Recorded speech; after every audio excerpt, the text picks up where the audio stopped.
Самата планета исто така е многу најсјајна после сонцето и месечината да е најсветл објект на сонцето. И на старите народи исто така им е доста позната на старите народи. Според грчката митологија планетата Венера била божица Афродита, значи божица на љубовта, на убавината. И тоа Венера е римски назив, а доека грчкиот назив е она Афродита од тие старите митологии. Сега Венера спаѓа во редот на најнегостолюбивите планети, иако го има тоа име као божица на љубовта, затоа што на самата планета владее температура, значи која ја посетија советските сонди, измерија температура од 500 степени Целзиусови и притисок некаде од околу 100 бара, значи отприлика као да се наоѓаме десетина километри испод морското дно. Значи кај незе карактеристично за Венера е нејзината бавна ротација околу својата оска, значи таму едно деноноќие кај нас што е 24 часа, таму трае 243 земјени денови, а доека за 224,7 дена и се потребни да се заврти еднаш околу Сонцето.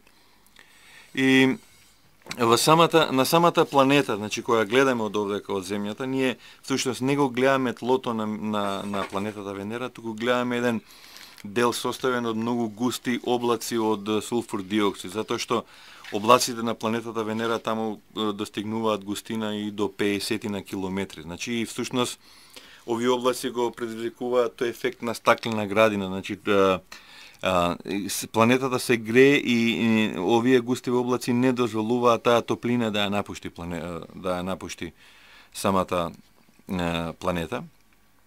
Сега што се однесува до нејзина посетеност, значи оваа планета е посетена и од Советскиот сојуз и од американците. Американците имаат Советскиот сојуз има многу големи успеси.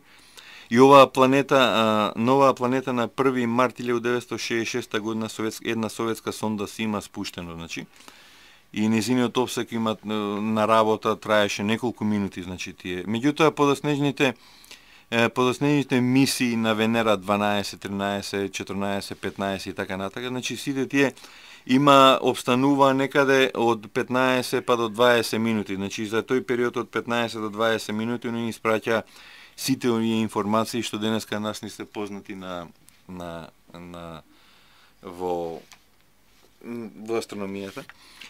Така да, кога сме веќе кога планета, иако уште еднаш ќе напомнам, иако го име тоа име на љубов, на нешто прекрасно, значи, сепак оваа планета спаѓа во редот на најнегостолюбивите планети овдека во сончевиот систем. Еве неповторно во студиото да подсетам на саговорник вечерва Зоран Милчевски од Скопското астрономско друштво. Не може да се случи да зборуваме за планети, а да не кажеме ниту збор за нашата мајка, планетата Земја. Па да, планетата Земја или ете така, како во еден филм што е наречена третиот камен од Сонцето, нели? Е планета кај што се знае мислам, е на едино место во сончевиот систем кај што постои живот. И планетата Земја е трета планета во однос од Сонцето, е оддалечена во просек од 150 милиони километри, значи или кога се наоѓа најдалеку, она се наоѓа на 152 милиона километра, кога е најблиску на 147 милиони километри од Сонцето. Планетата Земја е да кажеме некои карактеристики со диаметар од 12.756, има диаметар 510 милиони километри квадратни има површина, од кои што 2/3 се вода, 1/3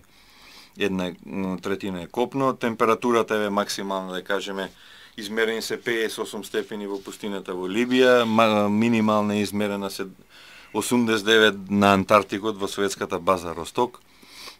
Иначе, што се однесува, планетата Земја е прва планета, значи која што од Сонцето, која што има свој сателит, која што е оддалечен. Сателитот нели е месечината, кој што е оддалечен во просек некаде околу 360.000 километри.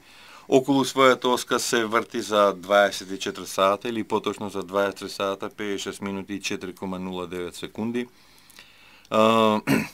Околу Сонцето, односно една револуција прави за период од 365 дена, 5 часа, 48 минути и 46 секунди.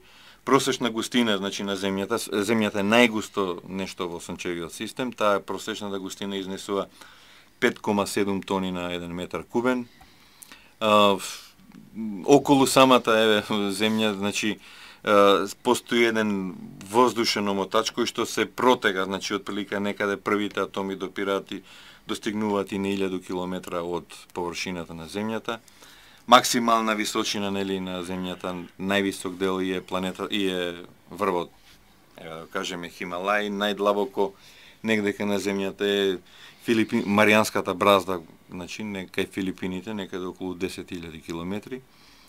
И што се однесува гледано од астрономска гледна точка, мислам кога некој би ја видел оддалеку, мислам не би приметил нешто така сензационално, нешто револуционерно, кој што би можеле така евентуално да покаже дека ваму има живот, односно ако не со некоја современа технологија не установи дека сепак на оваа планета постои нешто што се движи, размислува и слично.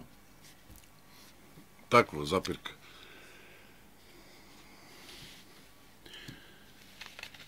Ајде сега да одиме на Марс. Најпопуларната, најзагадочната, најчесто споменуваната, најпровокативната, најбараната и на крајот ќе речем најфилмуваната планета. Може би најпосакуваната и најсаканата и најмилата. Посебно за романтичарите, за фантазерите, за... Па да, тоа добро го рековте, најфилмуваната планета, затоа што, ете, ако не беше планетата Марс, сигурно немаше и да се снима толкав голем број на филмови со научна фантастика. И сега, кога сме веќе кај тие филмови, да кажеме дека повод за тоа ги дава еден италијански научник Скалпиери, кој што ги има откриено тие каналите што се на планетата Марс со телескоп некаде во 19 век, и од тогаш, значи во астрономијата, поготоа сите љубители и сите, да ги кажам, сите луѓе во тоа време сметале дека тие канали што се наоѓаат на планетата Марс всушност се ископани од некои луѓе кои што се ископани од суштества кои што ете така размислуваат. Сега Марс е четврта планета, нели, од оддалечена 227 милиони километри од Сонцето. Диаметрот му е 6700 километри, значи двојно помала е од планетата Земја, и Марс е нели римски бог на војната, а доека грчки се нарекува Арес. И планетата веројатно го добил името поради својата црвена боја и нели денеска во многу наврати можеме да ја сретнеме и као црвена планета.